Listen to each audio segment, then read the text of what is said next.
Dumela mahulu, the nyame Tijan is here. Right, muri Zimbabwe ndasangana nenyaya panapa yanyorwa na advocate Nelson Chamisa vakanyora vakati the Zimbabwe must come.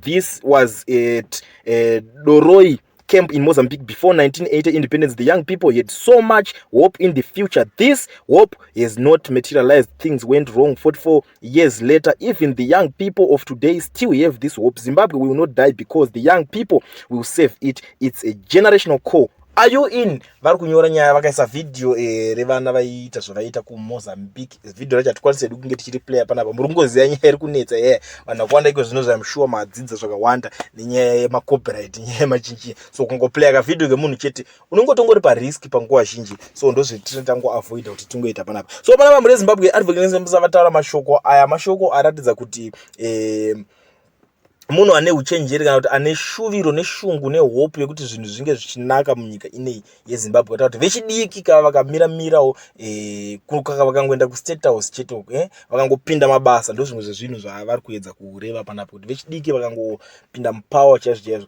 zvinhu zvinonaka paZimbabwe inei yanhasi yatiri kuona Zimbabwe kuti iri kungoita ngamhenamheno iko zvine zvekuti ameno zvinhu zvazviri kungoita mapuraizi ari kungokwira, zvinhu zviri kungodhura, hapana kana formation iripo nemusoro. But ndo yavari kutaura vakati vechidiki vakangopinda mupower chete zvinhu zvinonaka muri Zimbabwe. Sanyaya metizhen ndangoti ndigare ndadzifambira ndichionesana nemi.